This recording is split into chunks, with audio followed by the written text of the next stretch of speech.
Hi, this is Jack Stanley, and I wanted to talk about more about our founders and our early history because it really gets sugar coated and we lose track of exactly who these people are.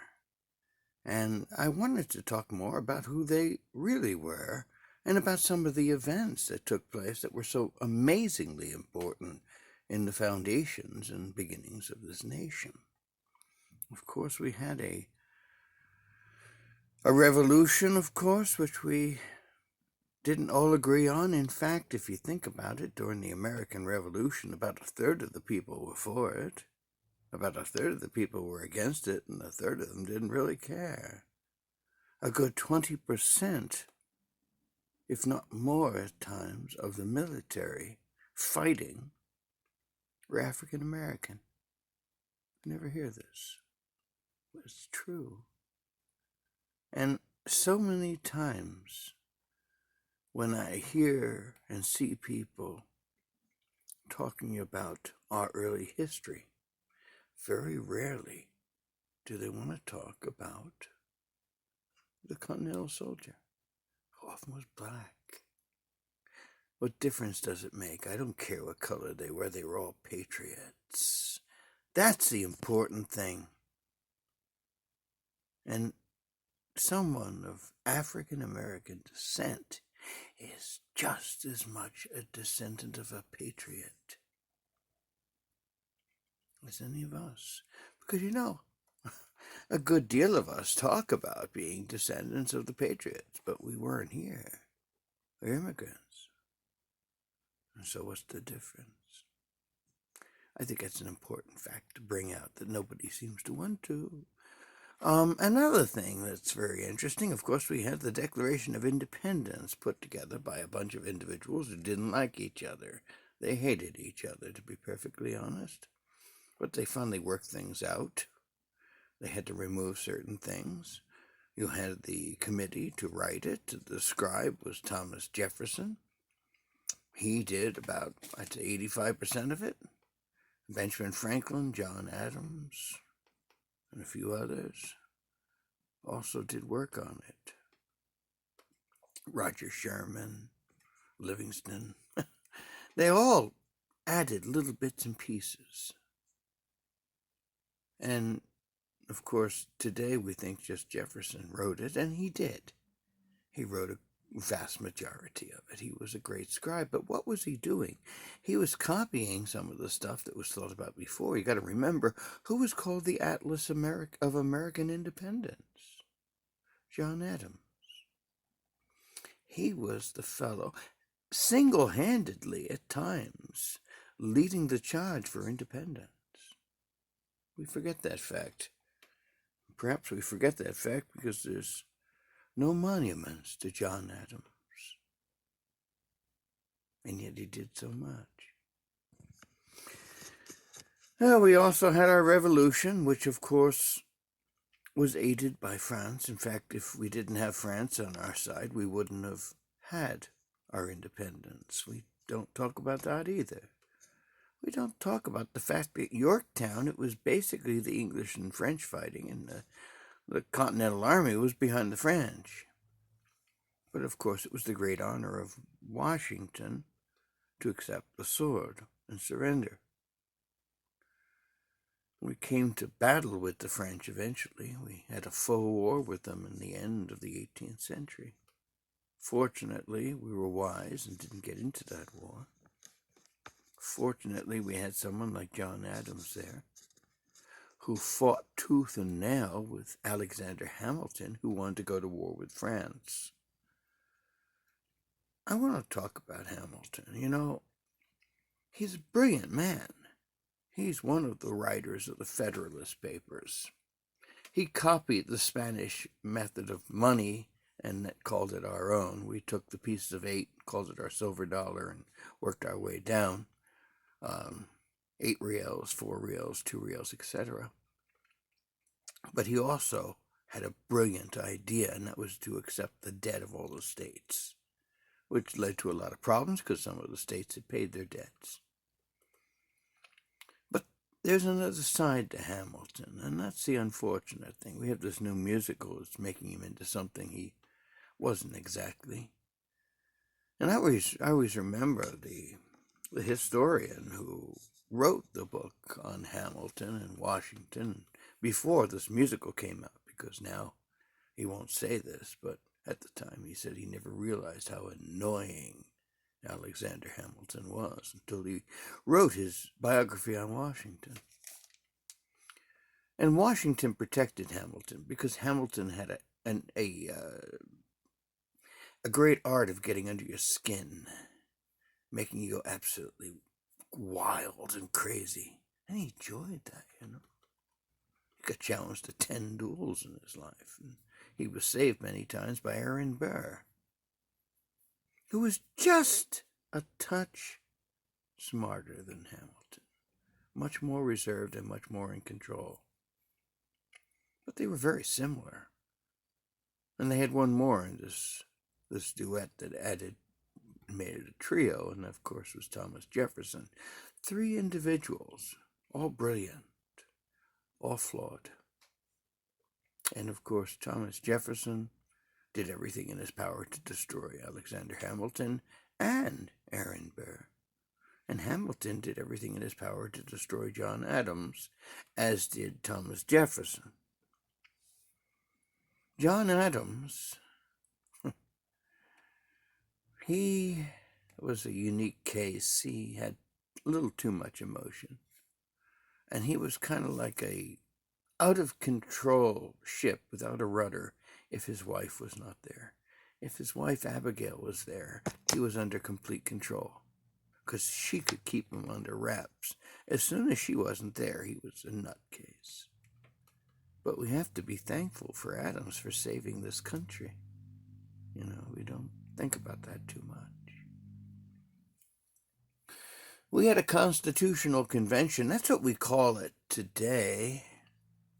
But to be perfectly honest, it wasn't. It was a gathering of individuals to make repairs and improvements upon the Articles of Confederation. Now, let me explain the Articles of Confederation to you. The Articles of Confederation were written during the time of the American Revolution, and they were written in the frame of mind of a revolutionary. And when you are a revolutionary fighting against the system, you will always do everything in your power to do a complete 180 from that system. Now, of course, the British system of government had a powerful central government. The Articles of Confederation changed that entire thing. It was an extremely weak and impotent central government, surrounded by 13 individual states who were extremely powerful, and sovereign states. They were almost like 13 different countries. Each had their own currency, each had their own militia, each had tariffs against the other. It was like a European Union, if you think about that. We always hear about all the issues going on with the European Union. Same thing was happening with the Articles of Confederation. It's a device that is somewhat flawed.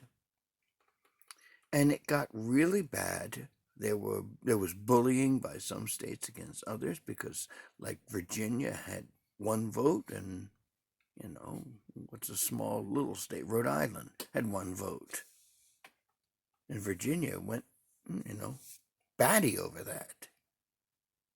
And, of course, there were tremendous battles, arguments, and very, very close calls of disunity over the Articles of Confederation. And it became an emergency. And so, like James Madison, George Washington, Alexander Hamilton, John Jay, and a few others come together and basically hijack this convention to repair the Articles of Confederation. And they don't repair it, they replace it. And all hell breaks loose. Because there's a lot of people that like the Articles of Confederation.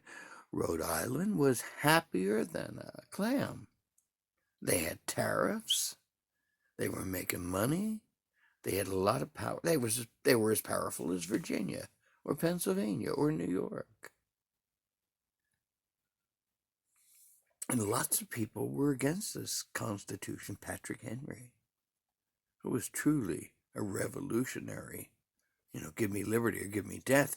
He looked at the Constitution as almost like a girdle on one's liberty. And so he was totally against it. Alexander Hamilton was for a lot of things, but eventually he had a fit of passion, which was his wont, and he just took off in a fit of drama and left. Actually, what made it all work was Roger Sherman. He kind of came up with the Connecticut plan that really kind of worked. And then they had a committee that kind of worked on wording. This is kind of interesting because we don't talk about this too much, because in its original design, it was like we of the states of, New York, New Jersey, Rhode Island, all the states listed. It was a weak confederation in the Constitution. And there was a committee of writing how it should be written. And Gouverneur Morris, he went to town on this Constitution and got rid of that whole thing about the states and this and that. And he wrote, "We, the people of the United States." Enough said. This is not a grouping of states like the Articles of Confederation. This is a union of states. No, a loosely jointed union still. And this leads to lots of issues leading up to the Civil War, in which, of course, the states said, according to the way the documents were written, that if they felt that things were not right, they have the right to leave. That they have a right to create a confederation, just as we had done in 1776 from England. We created a confederation. The English refer to us as rebels. It's interesting to note. And of course, Lincoln gave his great address to announce how important the Constitution was and the Declaration of Independence was. And he said, 7 years ago, our fathers brought forth upon this continent a new nation. It's the furthest thing from what it actually was. Lincoln had to lie a little bit because he was having a civil war. And he had to explain the Civil War, because if he used the whole idea of a union rather than a nation, which you can argue for ages about, it needed to be done that way. And so we have this creation. We have all of these people that hate each other. It's amazing, the absolute hatred. But through it all, through all the battles between Washington, Adams, Jefferson, Hamilton, Burr, Jay, Henry, and a lot more, the Constitution was created. And later, of course, the Bill of Rights, which was an addition to the Constitution, which was written by James Madison, basically. It's really quite remarkable they were able to do it, because they were that close from it just falling totally apart. And if they did not have George Washington there, George Washington sanctified it. He didn't say anything. He didn't have to say anything. He was our Cincinnatus. And he just sat there or stood there. And that was enough to hold this weak delegation of very opposing ideas together. It's really amazing when you think about it, and I would love to encourage you all to understand your history. Understand what was done. Understand the foibles of a lot of these people. Understand how people like Alexander Hamilton loved to get under people's skin. Loved how he drove John Adams nuts. John Adams' wife, Abigail, went out into the farmyard of their home in Quincy and found John Adams attacking the land and screaming and hollering obscenities mixed with the name of Hamilton, and yelling and screaming, "That bastard brat of a Scottish sea peddler," etc. Jefferson hated Hamilton. Hamilton hated Jefferson. Jefferson hated Adams. Not because of who he was, but for his political ideas. Everything became politics. We kind of try to think of our founders as being non-political, but they were nothing but the sort. They were so political, it was frightening. And through this weathered, fractured, and somewhat unusual gathering of massive intellects, or as Thomas Jefferson put it, demagogues, we created a constitution, we created a country. And that country kind of went into effect in 1789, and George Washington became our first president. Pretty amazing. A lot more to talk about, and I want to talk some more about this time, because I think there's an awful lot to talk about, and I think especially for young people that are looking at this, you should read your history, study your history, understand why your country is as it is, why we have a constitution, which we weren't supposed to have. Got to remember that was a complete hijacking. But here we are today, 230 years after, and that constitution's still in force. It is battered a bit. It's wearing a couple of band-aids, has a couple of fractures, but it's still there. And that's pretty amazing. So that's enough. I figured I'd share this for now. Thank you.